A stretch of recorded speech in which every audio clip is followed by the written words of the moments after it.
नमस्कार। आज हम कक्षा 8 हमारा राजस्थान के जो महत्वपूर्ण पर्सन है उनकी चर्चा करेंगे। तो देखो, एक तो यह प्रश्न बन सकता है कि पारिक दुर्ग किसे कहा जाता है।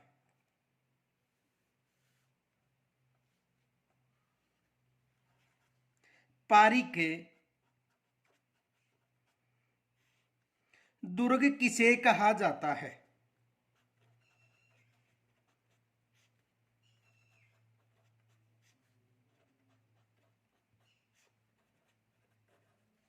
पारिक दुर्ग किसे कहा जाता है।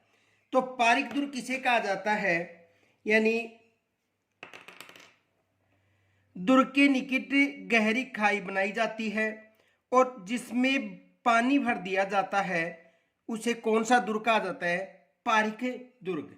तो देखो, दुर्ग के चारों तरफ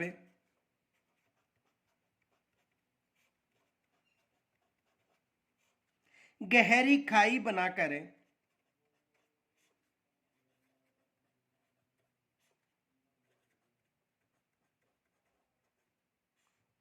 उसमें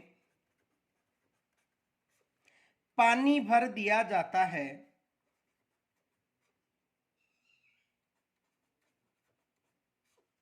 पानी भर दिया जाता है,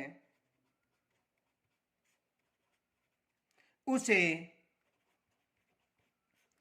पारिक दुर्ग कहा जाता है।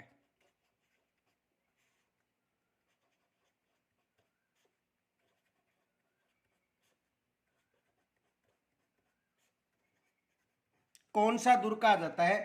पारिक दुर्ग कहा जाता है। और पारिक दुर्ग का सर्वश्रेष्ठ उदाहरण है भरतपुर दुर्ग। ये विशेष याद रखना, सर्वश्रेष्ठ उदाहरण पूछा जाए तो कौन सा दुर्ग बताना है?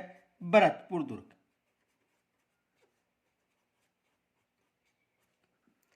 दूसरा प्रश्न ये बन सकता है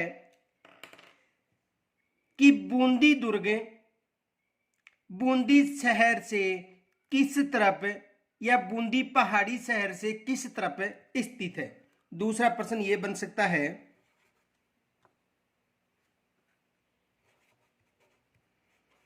बूंदी दुर्ग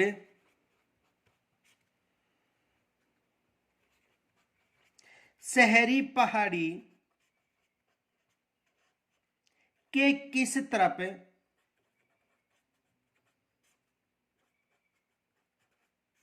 स्थित है। तो देखो, उत्तरी छोर की पहाड़ी पर।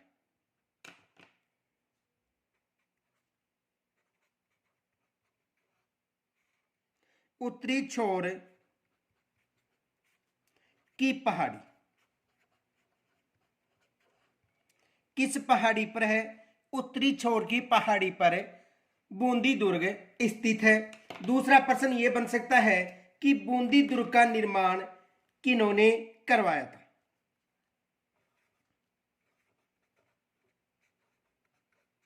बूंदी दुर्ग का निर्माण किन्होंने करवाया था?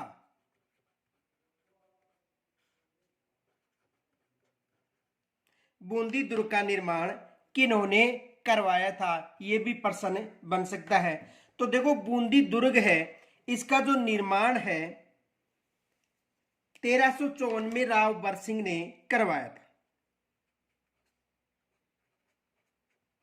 1354 में राव बरसिंह ने करवाया था।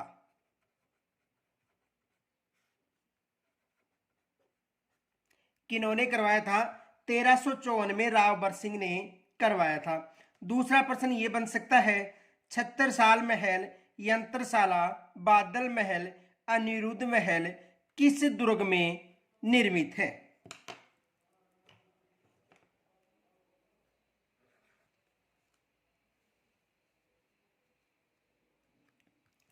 छत्रसाल महल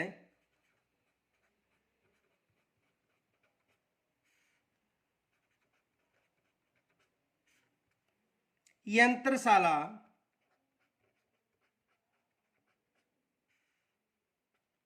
बादल महल,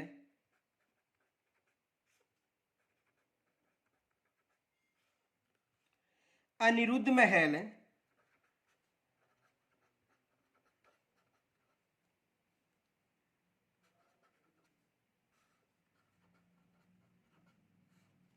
का संबंध यह महल किस दुर्ग में निर्मित है?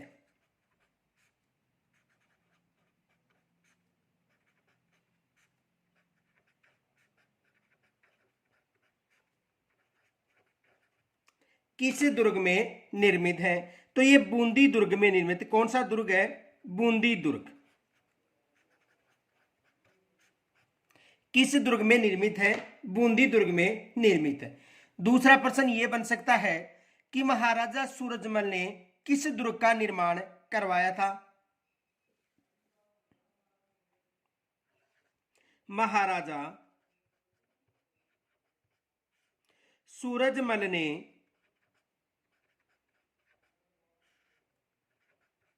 किस दुर्ग का निर्माण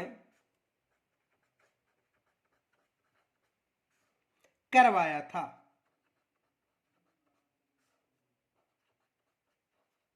दूसरा प्रश्न बन सकता है कि महाराजा सूरजमल ने किस दुर्ग का निर्माण करवाया था? तो लोहागढ़ दुर्ग या भरतपुर दुर्ग का निर्माण करवाया था। लोहागढ़ दुर्ग जो कहां पर है? भरतपुर में। तो लोहागढ़ दुर्ग का निर्माण करवाया था। दूसरा प्रश्न यह बन सकता है किस दुर्ग को मिट्टी का दुर्ग कहा जाता है?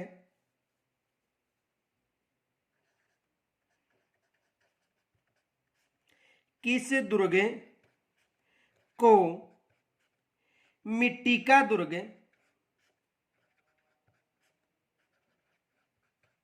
कहा जाता है?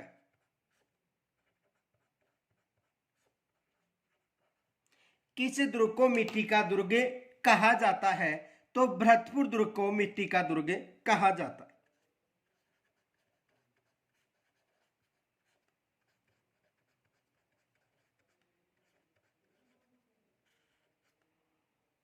किस दुर्ग को? भरतपुर दुर्ग को मिट्टी का दुर्ग कहा जाता है। दूसरा प्रश्न यह बन सकता है नौलखा दरवाजा किस दुर्ग में निर्मित है?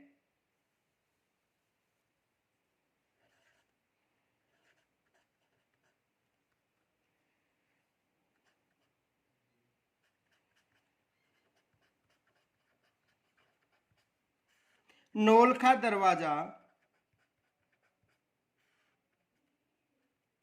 किस दुर्ग में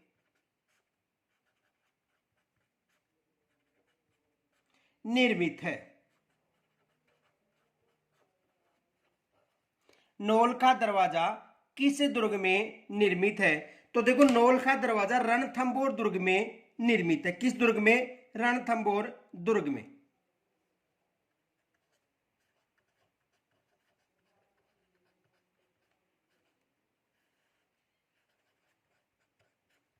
रणथंभौर दुर्ग में नौलखा दरवाजा निर्मित है। दूसरा प्रश्न यह बन सकता है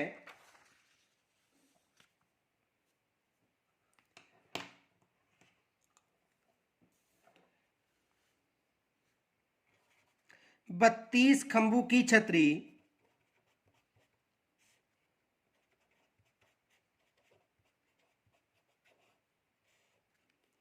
वह हमीर महल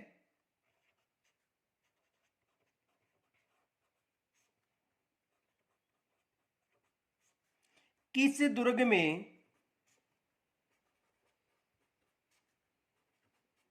निर्मित है? यह भी प्रश्न बन सकता है। तो देखो 32 खंभों की छतरी व हमीर महल रणथंभौर दुर्ग में निर्मित है।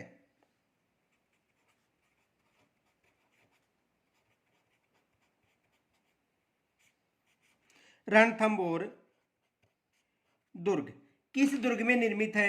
रणथंभौर दुर्ग में। दूसरा प्रश्न यह बन सकता है कि जालोर दुर्ग का निर्माण किन्होंने करवाया था?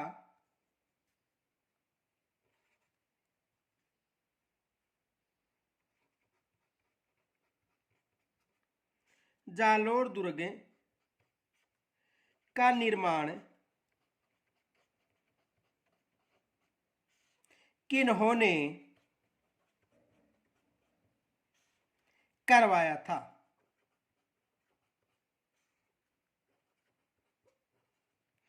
जालोर दुर्ग का निर्माण किन्होंने करवाया था? तो देखो इस दुर्ग का निर्माण 10वीं शताब्दी में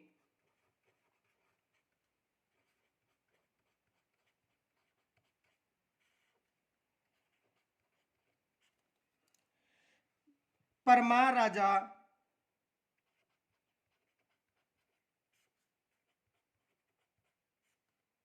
धारावर्ष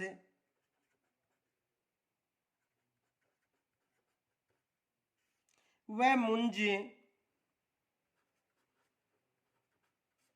ने करवाया था। किन्होंने करवाया था? 10वीं शताब्दी में परमार राजा धारावर्ष व मुंज ने करवाया था। ये भी एग्जाम में प्रश्न बन सकता है। दूसरा प्रश्न ये बन सकता है,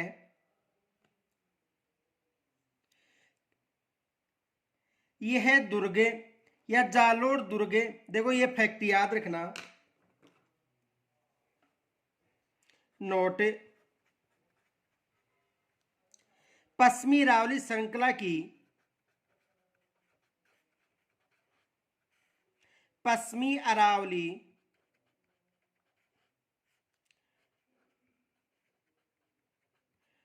श्रृंखला की सोनगिरी पहाड़ी पर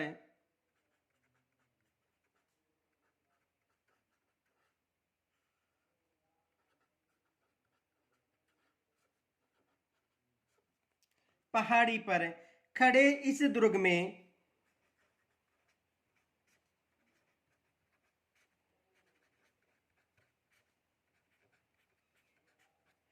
चार दरवाजे हैं।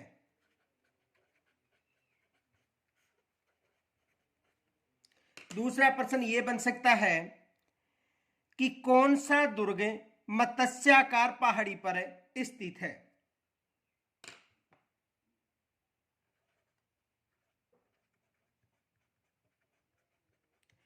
कौन सा दुर्ग मत्स्याकार पहाड़ी पर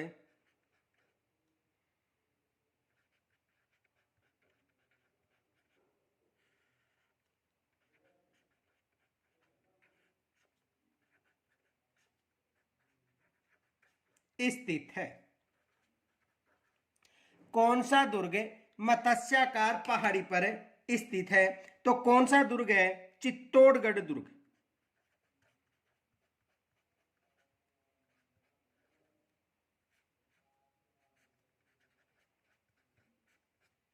कौन सा दुर्ग है?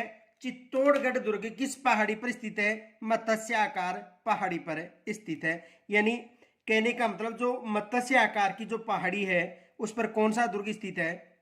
चित्तौड़गढ़ दुर्ग। दूसरा प्रश्न ये बन सकता है कि चित्तौड़गढ़ दुर्ग में कितने प्रवेश द्वार हैं?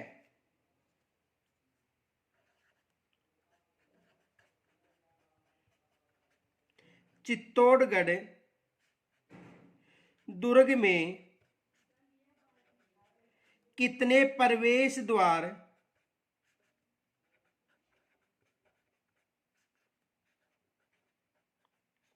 स्थित हैं? तो देखो चित्तौड़गढ़ जो दुर्ग है उसमें 7 प्रवेश द्वार हैं।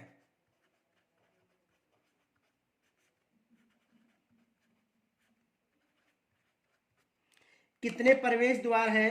7 प्रवेश द्वार है। ये भी याद रखना, यहां से भी एग्जाम में प्रश्न बन सकता है। दूसरा प्रश्न ये बन सकता है कि कीर्ति स्तंभ या विजय स्तंभ किस दुर्ग में निर्मित है?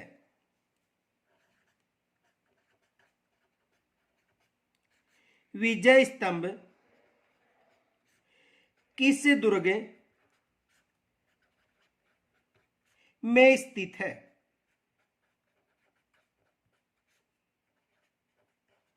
तो किस दुर्ग में है? चित्तौड़गढ़ दुर्ग में।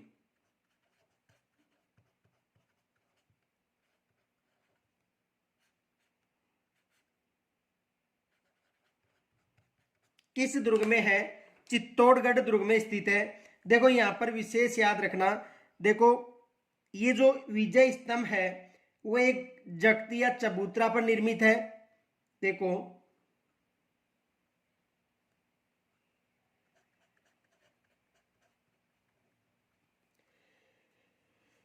दुर्ग में बने प्राचीन तीर्थ स्थल, दुर्ग में बने प्राचीन तीर्थ स्थल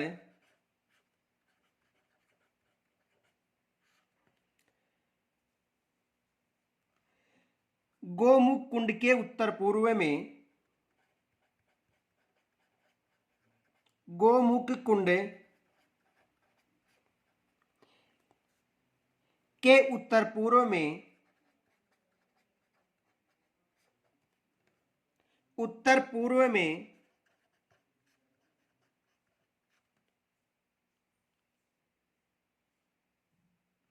कुंभा ने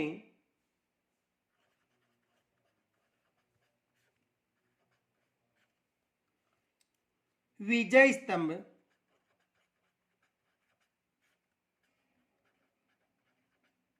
का निर्माण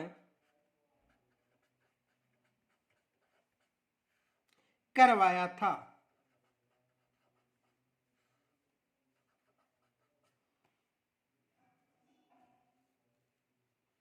देखो दुर्ग में बने प्राचीन जो गोमुख कुंड है उसके उत्तर पूर्व में कुंभा ने विजय स्तंभ का निर्माण करवाया था, जो 47 फीट वर्गाकार, जो 47 फीट वर्गाकार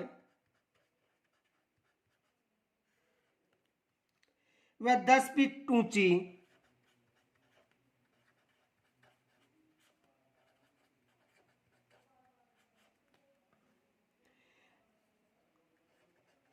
जगती यानी चबूतरा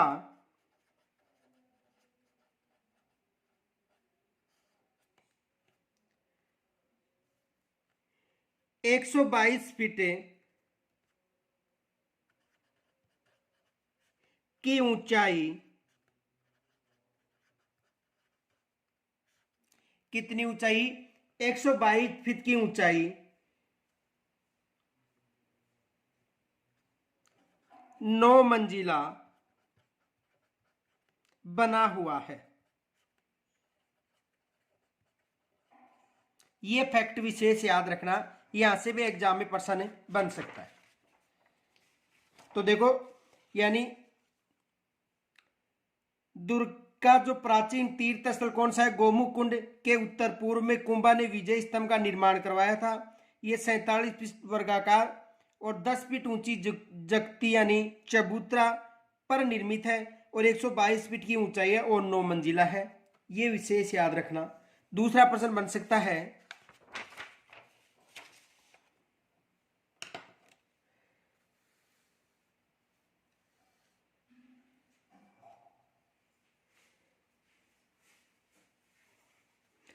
भारतीय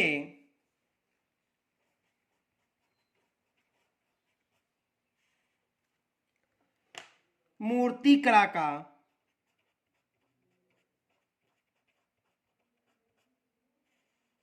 भारतीय मूर्ति कला का शब्दकोश कहा जाता है।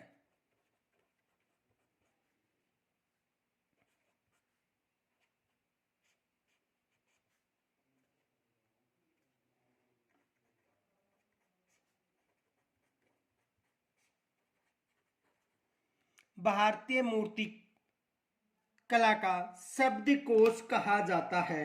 तो किसे कहा जाता है? विजय स्तंभ को, विजय स्तंभ को। विजय स्तंभ को भारतीय मूर्तिकला का शब्दकोश कहा जाता है। दूसरा प्रश्न ये बन सकता है, कुंभलगढ़ दुर्ग का शिल्पी कौन था?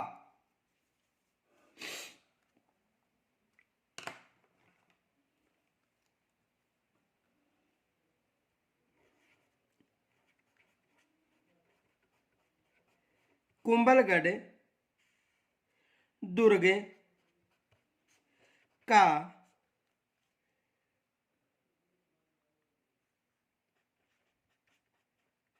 शिल्पकार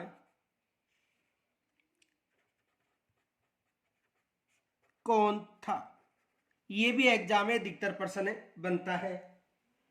तो देखो, इसका जो शिल्पकार था वो कौन था? मंडन था।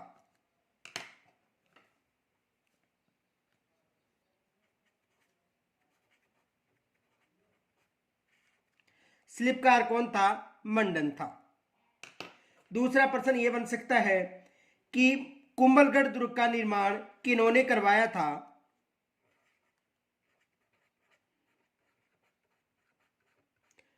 कुंभलगढ़ दुर्ग का निर्माण किन्होंने करवाया था? किन्होंने करवाया था?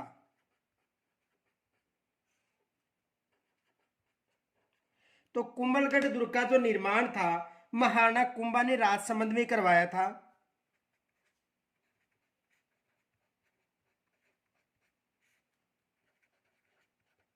महाराणा कुंभा ने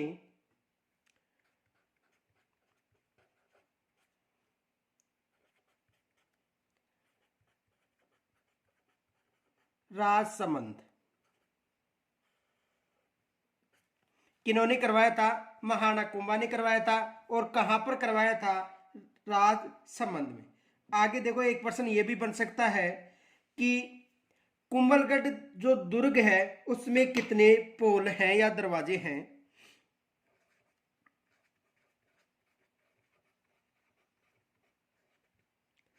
कुंभलगढ़ दुर्ग में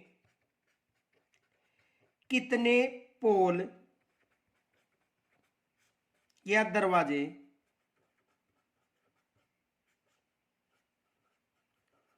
हैं? कुंभलगढ़ दुर्ग में कितने पोल या दरवाजे हैं? तो देखो, इसमें 9 पोल हैं। कितने पोल हैं? 9 पोल।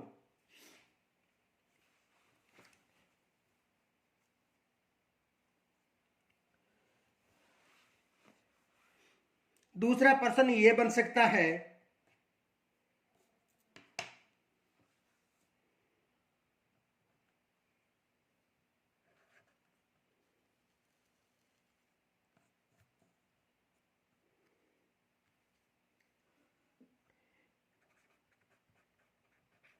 झालीबाव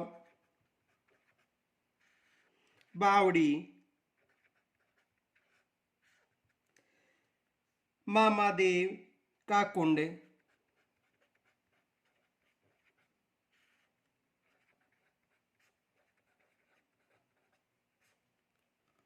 कुंभ स्वामी नामक विष्णु मंदिर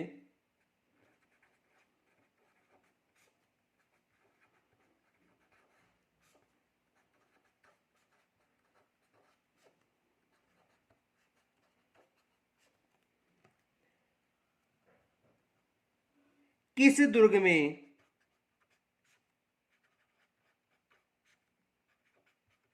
निर्मित है?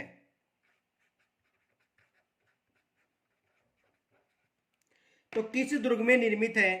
कुंभलगढ़ दुर्ग में।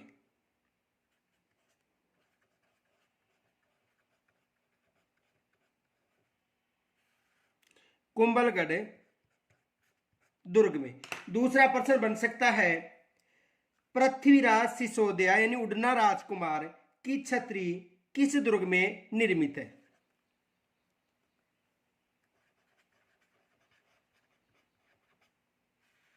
पृथ्वीराज सिसोदिया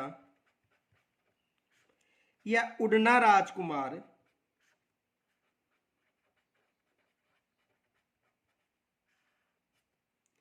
की छतरी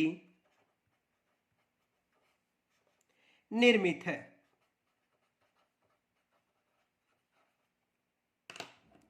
कुंभलगढ़ दुर्ग।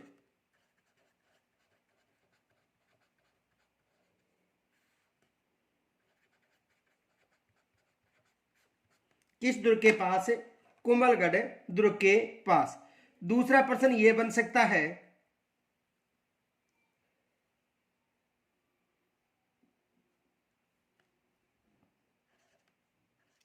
आमेर दुर्ग, आमेर दुर्ग पर किस चित्रशैली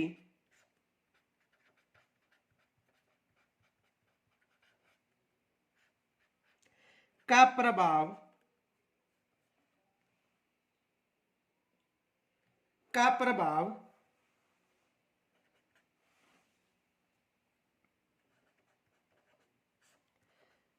पड़ा था? तो किस चित्रशैली का प्रभाव पड़ा था? हिंदू व मुगल चित्रशैली का।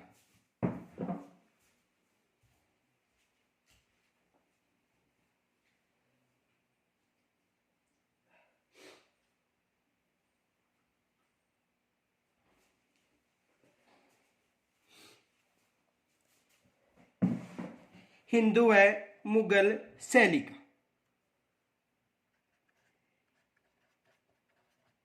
हिंदू व मुगल शैली का। और इस समय यानी किनके शासनकाल की बात करें तो देखो महाराजा मान सिंह के काल में इस दुर्ग में जो चित्र शैली थी उसका विकास हुआ था। किनके शासनकाल में? महाराजा राम सिंह के शासनकाल में। महाराजा मान सिंह के शासनकाल में, महाराजा मान सिंह के शासनकाल में सर्वाधिक विकास हुआ था। किनके शासनकाल में? महाराजा मान सिंह के शासनकाल में यहां पर चित्र शैली का सर्वाधिक विकास हुआ था। दूसरा प्रश्न यह बन सकता है,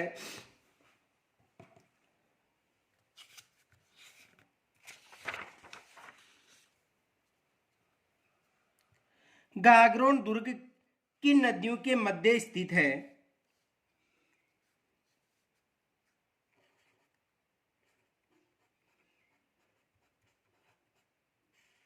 गागरोन दुर्ग किन नदियों के मध्य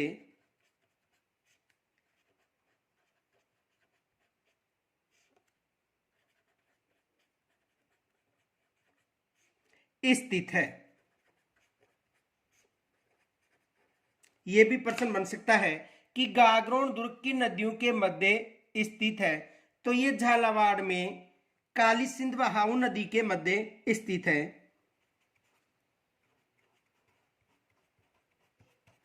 काली सिंध व आहू। और कहां पर निर्मित है? झालावाड़ में। कहां पर निर्मित है? झालावाड़ में। दूसरा प्रश्न यह बन सकता है, चार भुजा मंदिर कहां पर निर्मित है? चार भुजानाथ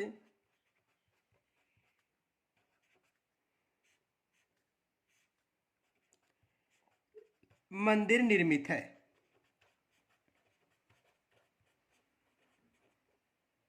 तो कहां पर निर्मित है?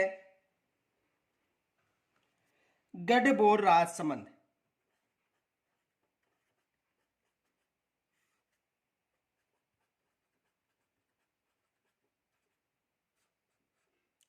कहां पर निर्मित है? गढ़बोर राजसमंद में। कौन सा मंदिर निर्मित है? चार भुजा नाथ मंदिर निर्मित है। इनके अलावा देखो दूसरा प्रश्न यह बन सकता है, सास बहू का मंदिर कहां पर निर्मित है? तो देखो मेवाड़ के प्रमुख मंदिर याद रख लो, मोस्ट मंदिर मेवाड़ के मंदिर। तो मेवाड़ के मंदिर एक जगदीश मंदिर है,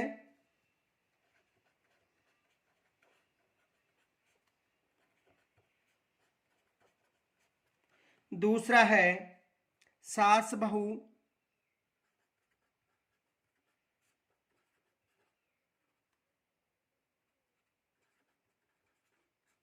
जो नागदा में है।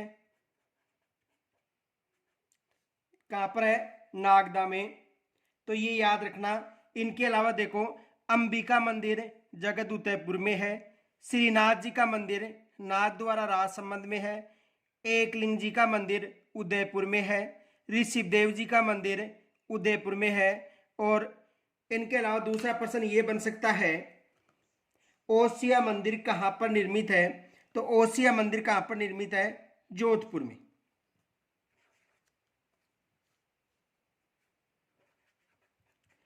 ओसिया मंदिर कहां पर निर्मित है? जोधपुर में। ओसिया मंदिर कहां पर निर्मित है? जोधपुर में। और देलवाड़ा का जैन मंदिर आबू सिरोही में, रणकपुर का जैन मंदिर पाली में, किराड़ू का मंदिर बाड़मेर में। किराड़ू का मंदिर कहां पर है? बाड़मेर में। इनके अलावा देखो, हिंदू मंदिर कहां पर निर्मित है? यह भी आ सकता है, हिंदू मंदिर। हिंदू मंदिर, हिंदू मंदिर कहां पर है? बाडोली राउतबाटा।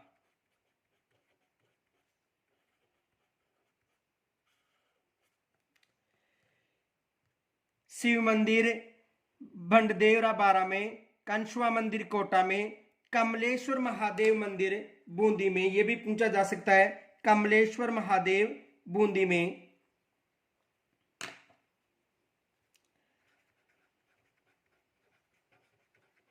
कमलेश्वर महादेव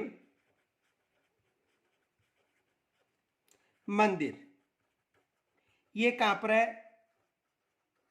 बूंदी में। और सूर्य मंदिर झालरापाटन झालावाड़ में। सूर्य मंदिर कहां पर है? झालरापाटन झालावाड़ में। आबानेरी का मंदिर दौसा, खाटू श्याम जी का मंदिर सीकर, गोविंद जी का मंदिर जयपुर। ये विशेष मंदिर याद रखना। इनके अलावा देखो, दूसरा प्रश्न ये बन सकता है कि मूर्तियों को आग में पकाकर बनाने की कला को कहा जाता है। मिट्टी की मूर्तियों को, मिट्टी की मूर्तियों को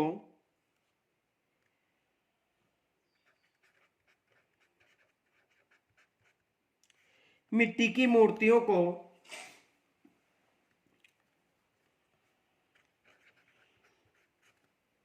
आग में पकाकर बनाने की कला को, आग में पकाकर बनाने की कला को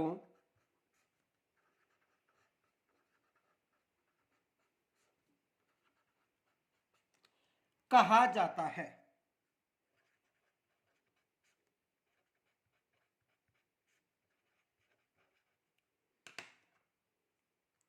टेराकोटा कहा जाता है।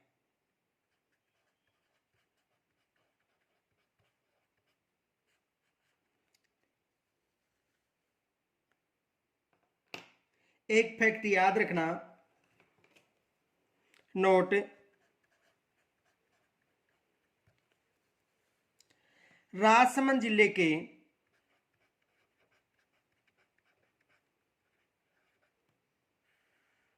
राजसमंद जिले के मोलेला गांव के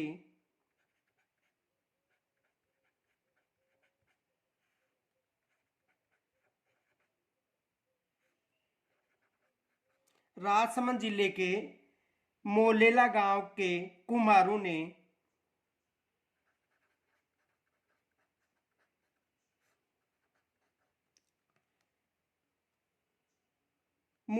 मोलेला मूर्ति कला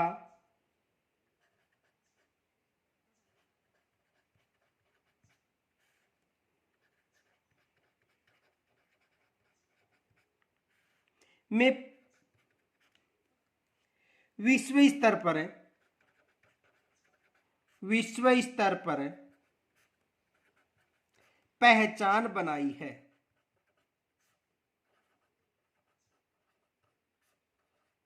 ये भी याद रखना, एग्जाम में प्रश्न बन सकता है। दूसरा प्रश्न ये बन सकता है, मूसी महारानी की छतरी कहां पर निर्मित है?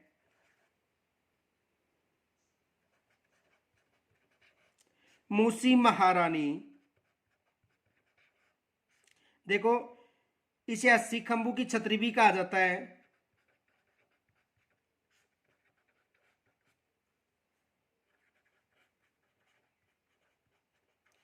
कहां पर निर्मित है? कहां पर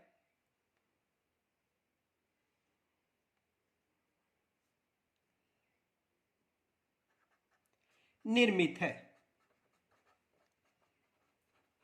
तो कहां पर निर्मित है? अलवर में।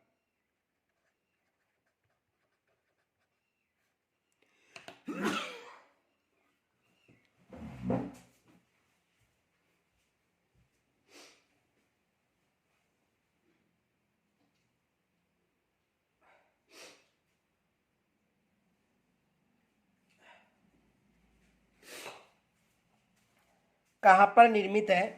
अलवर में। देखो कुछ छतरियां याद रखना।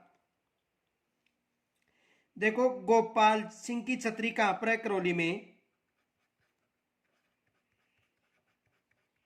गोपाल सिंह की छतरी करौली में। गोपाल सिंह की छतरी कहां पर है?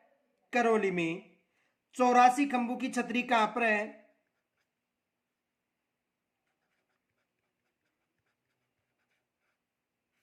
84 खंभों की छतरी ये कहां पर है? बूंदी में। 84 खंभों की छतरी कहां पर है? बूंदी में। रामगढ़ के सेठ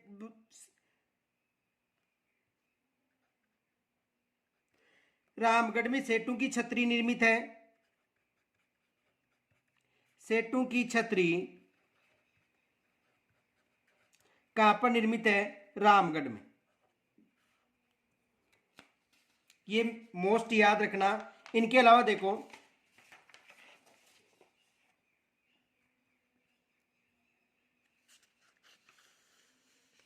गेटोर की छतरी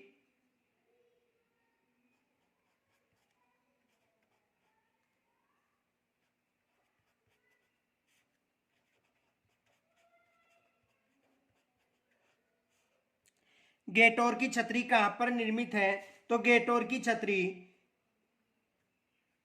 जयपुर में। इसे ईश्वर सिंह की छतरी भी कहा जाता है।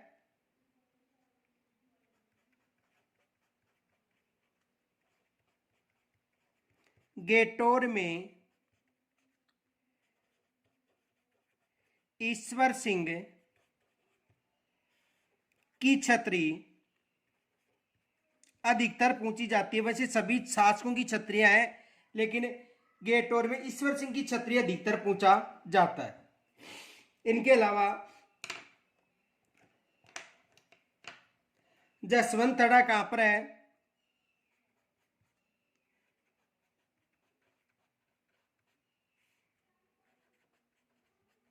जोधपुर में।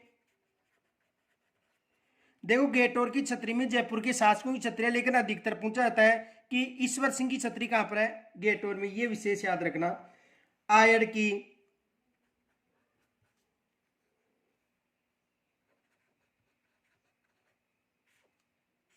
आयड़ की छतरी यानी उदयपुर में। और बड़ाबाग की छतरी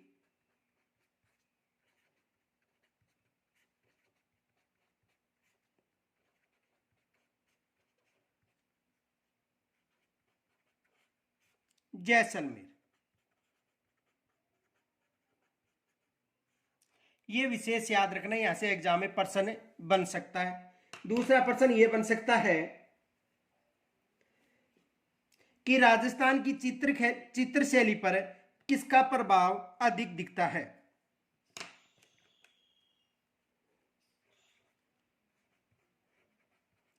राजस्थान की चित्र शैली पर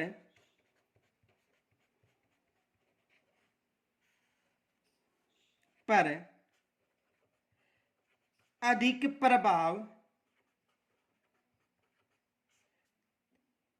पड़ा या दिखाई देता है।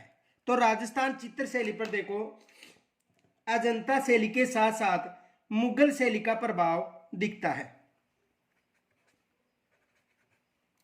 अजंता शैली के साथ साथ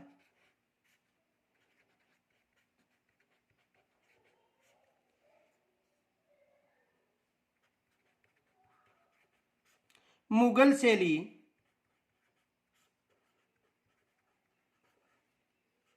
का, यानी अजंता शैली के साथ साथ जो मुगल शैली है उसका भी प्रभाव अधिक दिखाई देता है। कहां पर? जो राजस्थान चित्र शैली है उस पर। दूसरा प्रश्न ये बन सकता है,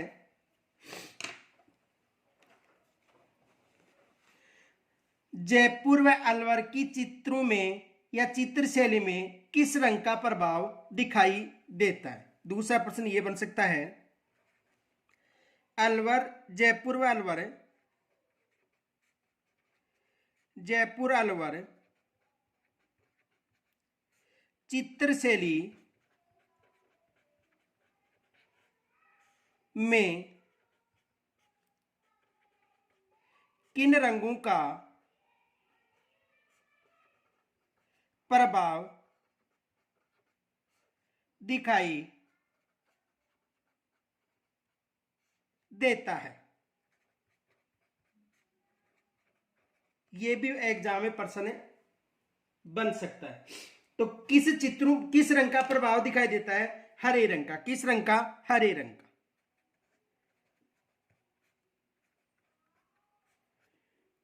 देखो यहां पर यह विशेष याद रखना, देखो कौन कौन से जो क्षेत्र है उनमें किन किन शैलियों का रंग का प्रभाव दिखाई देता है। देखो यदि जयपुर और अलवर की बात करें, जयपुर अलवर, तो जयपुर व अलवर में तो हरे रंग याद रखना।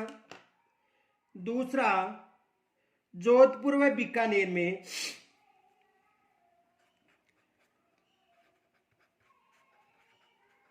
जोधपुर बीकानेर की जो चित्र शैली है इसमें पीले रंग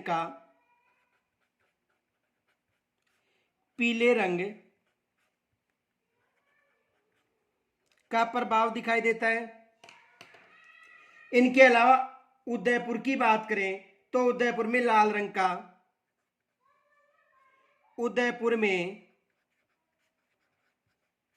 उदयपुर की बात करें तो उदयपुर में कौन सा रंग? लाल रंग।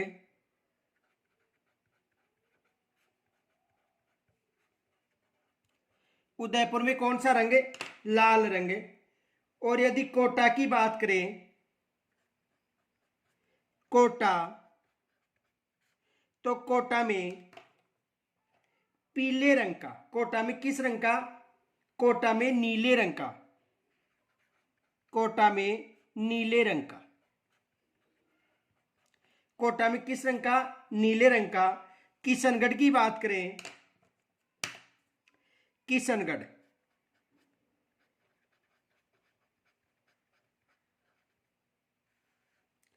तो किशनगढ़ में सफेद या गुलाबी रंग,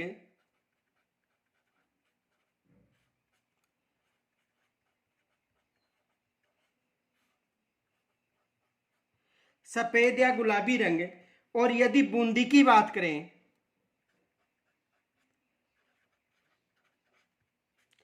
तो बूंदी में सुनहरे रंग,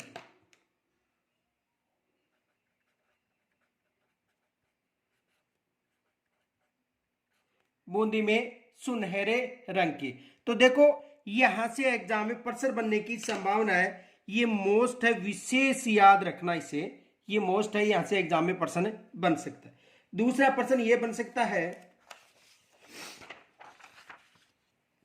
रंग के अलावा देखो किस शैली में किस वृक्ष की प्रधानता मिली है। जैसे मान लो आ जाए प्रश्न है कि उदयपुर शैली में किस वृक्ष की प्रधानता मिलती है। दूसरा प्रश्न ये बन सकता है, उदयपुर चित्र शैली में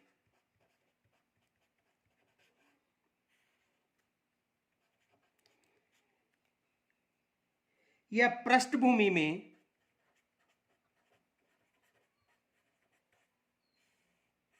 में किस वृक्ष की प्रधानता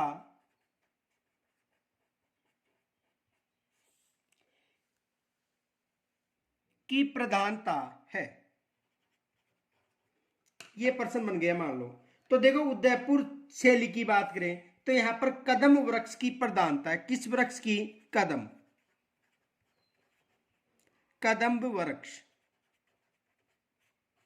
तो देखो जो मोस्ट चित्र शैली में किन किन की प्रधानता, ये देखो यदि उदयपुर शैली की बात करें,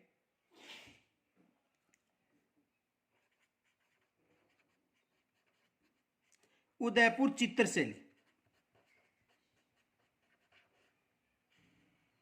यदि उदयपुर चित्र शैली की बात करें तो उदयपुर चित्र शैली में किस वृक्ष की प्रधानता है? कदम वृक्ष। यदि किशनगढ़ शैली की बात करें, किशनगढ़ चित्र शैली,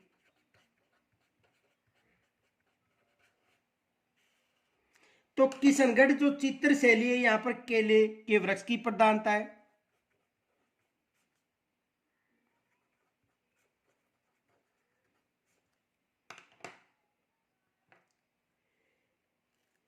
यदि कोटा बूंदी की शैली की बात करें,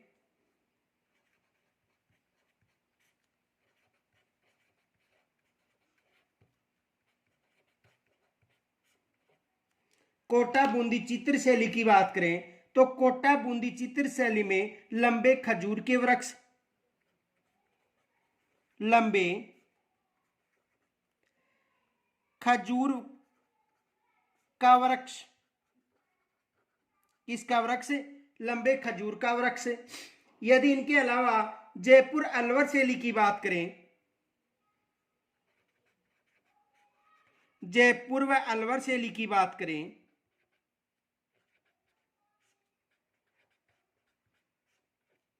तो जयपुर व अलवर चित्र शैली है उसमें पीपल या वट वृक्ष का, पीपल आ सकता है या अथवा वट वृक्ष, अथवा वट वृक्ष। इनके अलावा देखो यदि बीकानेर और जोधपुर चित्र शैली की बात करें, बीकानेर व जोधपुर चित्र शैली, बीकानेर व जोधपुर चित्र शैली की बात करें तो बीकानेर व जोधपुर चित्र शैली है वहां पर आम के वृक्ष अधिक मिलते हैं, आम के वृक्ष। तो यहां से भी एग्जाम में प्रश्न बन सकता है। दूसरा प्रश्न यह बन सकता है कि जो चित्र शैली है उन्हें पशु पक्षियों के चित्रण भी मिले हैं। तो देखो पशु पक्षी के चित्रण की बात करें, यह भी फैक्ट याद रखना, नोट। यदि बात करें उदयपुर शैली की बात करें तो यहां उदयपुर शैली में हाथी और चकोर पक्षी का चित्रण मिला है। उदयपुर शैली, उदयपुर चित्र शैली। तो उदयपुर जो चित्र शैली है इस चित्र शैली में हाथी व चकोर पक्षी मिला है, हाथी व चकोर पक्षी। किस पक्षी के? हाथी व चकोर पक्षी के। और यदि नाथद्वारा शैली में पूछा जाए, नाथद्वारा चित्र शैली, तो नाथद्वारा चित्र शैली में गाय का चित्रण मिला है। किसका मिला है? गाय का। और जयपुर व अलवर चित्र शैली में, जयपुर व अलवर चित्र शैली, जयपुर व अलवर चित्र शैली की बात करें तो जयपुर व अलवर चित्र शैली में मोर व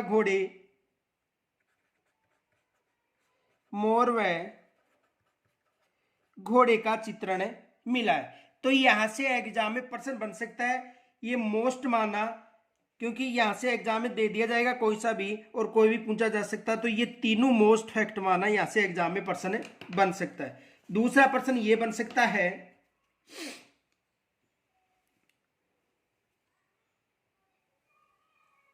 बनी ठनी चित्र शैली कहाँ की प्रसिद्ध है, या बनी ठनी चित्र शैली का संबंध है।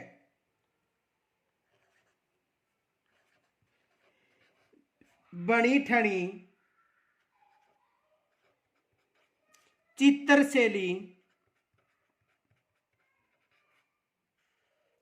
का संबंध है।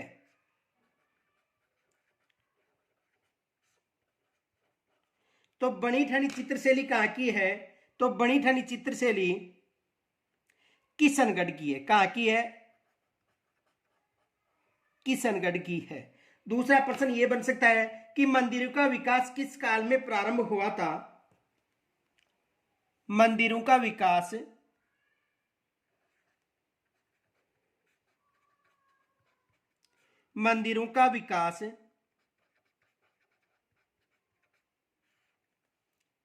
किस काल में प्रारंभ हुआ था?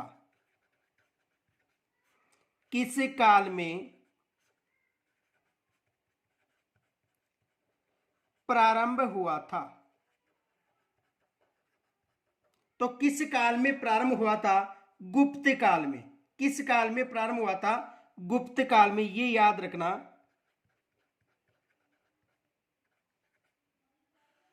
गुप्त काल में। तो मंदिरों का विकास किस काल में प्रारंभ हुआ था? गुप्त काल में प्रारंभ हुआ था। तो यह ये मोस्ट पर्सन है। इनके अलावा देखो और कौन से पर्सन बन सकते हैं।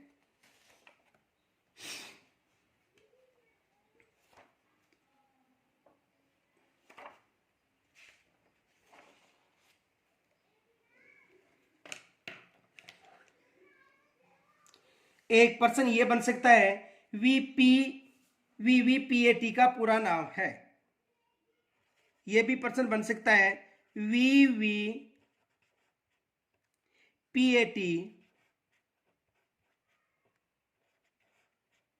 का पूरा नाम है।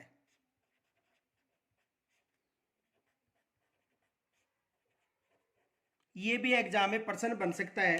तो इसका पूरा नाम voter verifiable paper audit trial, voter verifiable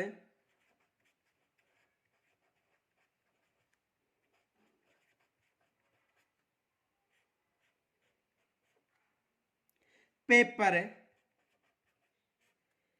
audit trial,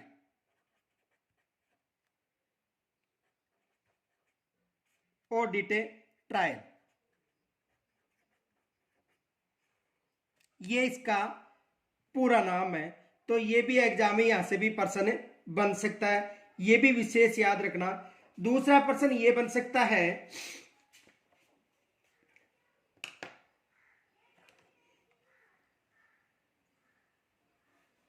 कि राजस्थान में जो पैलेस ऑन व्हील्स जो रेलगाड़ी है, देखो पैलेस ऑन व्हील जैसी शाही जो रेलगाड़ी है पर्यटन स्थलों को सैर करवाती है और सभी तरह के आधुनिक सुविधाओं से ये संपन्न शाही रेलगाड़ी है। तो इसकी जो शुरुआत है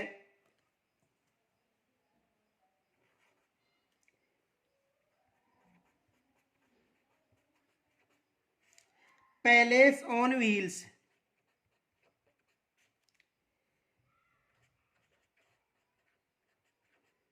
ये जो रेलगाड़ी है इसका विशेष याद रखना। देखो ये स्याही रेलगाड़ी है और ये कहां से प्रारंभ हो रही है? दिल्ली से प्रारंभ होकर, दिल्ली से प्रारंभ होकर ये देखो दिल्ली के बाद राजस्थान में जिले पूछे जा सकते हैं। कौन कौन से हैं? जैसलमेर है, जोधपुर है राजस्थान का जिला, उदयपुर है, चित्तौड़गढ़ है,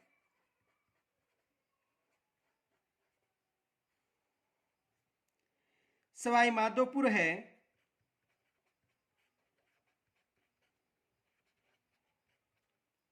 जयपुर है, भरतपुर है। उसके बाद मध्य प्रदेश व उत्तर प्रदेश होती हुई, मध्य प्रदेश व उत्तर प्रदेश में ये भ्रमण कराती है। कौन सी? पैलेस ऑन व्हील, जो स्याही रेलगाड़ी है। तो इसमें प्रश्न बन सकता है कि निम्न में से ये जो रेल है राजस्थान के किस जिले से नहीं गुजरती है या किस जिले से गुजरती है? तो राजस्थान का एक जिला तो है जैसलमेर, दूसरा भरतपुर जोधपुर, तीसरा उदयपुर, चौथा चित्तौड़गढ़ है, पांचवा सवाई माधोपुर है, छठा जयपुर है और सातवां भरतपुर है। तो राजस्थान के कितने जिलों से गुजरती है? जिला मुख्यालय क्षेत्र है 7। ये याद रखना, यहां से भी एग्जाम में प्रश्न बन सकता है। दूसरा प्रश्न बन सकता है राजस्थान पर्यटन विकास निगम की स्थापना कब की गई थी या इसका मुख्यालय कहां पर है? दूसरा प्रश्न ये बन सकता है। देखो राजस्थान पर्यटन विकास निगम, राजस्थान पर्यटन विकास निगम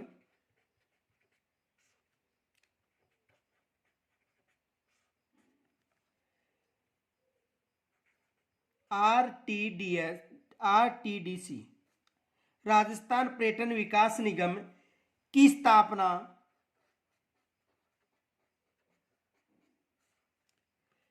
कब की गई थी?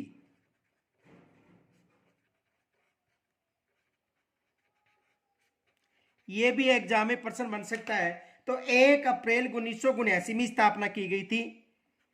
1 अप्रैल 1979 में। और इसका मुख्यालय कहां पर है? मुख्यालय जयपुर में। इसका मुख्यालय कहां पर है? जयपुर में इसका मुख्यालय है। तो ये भी एग्जाम में यहां से भी प्रश्न बन सकता है। ये फैक्ट भी विशेष याद रखना क्योंकि यहां से भी एग्जाम में प्रश्न बन सकता है। दूसरा प्रश्न ये बन सकता है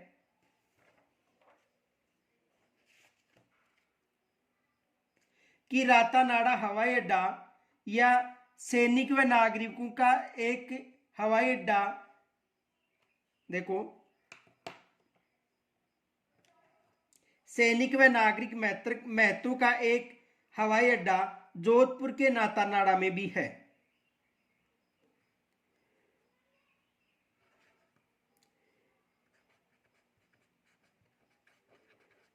सैनिक व नागरिक महत्व का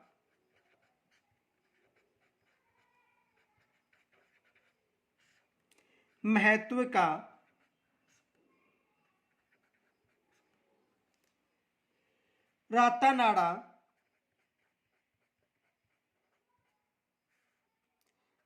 हवाई अड्डा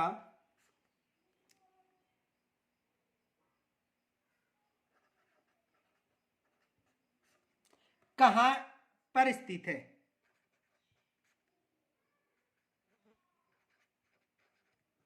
तो कहां पर है? जोधपुर में। यह भी याद रखना कहां पर स्थित है? जोधपुर में। कहां पर स्थित है यह हवाई अड्डा? जोधपुर में स्थित है। तो यहां से भी एग्जाम में प्रश्न बन सकता है। और राजस्थान की यदि बात करें तो राजस्थान का एक ही अंतरराष्ट्रीय हवाई अड्डा है जो कहां पर है?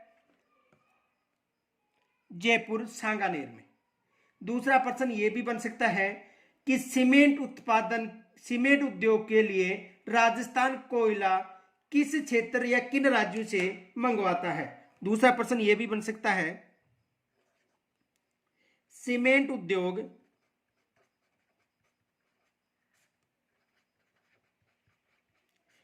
के लिए राजस्थान किन राज्यों से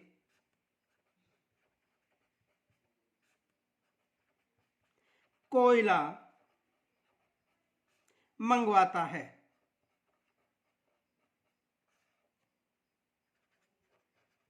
तो किन राज्यों से मंगवाता है? मध्य प्रदेश व छत्तीसगढ़, मध्य प्रदेश व छत्तीसगढ़ से। और सीमेंट उत्पादन के लिए दूसर क्रांति चलाई गई थी, यह भी याद रखना। देखो कौन सी क्रांति? दूसर क्रांति।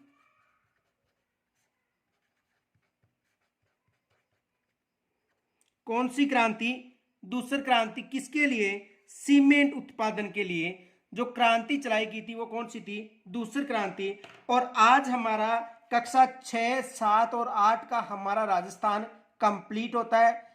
एक मेगा टेस्ट होगा, उसके बाद में कक्षा 9 व 10 के जो राजस्थान की जो कला संस्कृति और राजस्थान का जो इतिहास है, उनके जो महत्वपूर्ण पर्सन है उनकी चर्चा की जाएगी। धन्यवाद।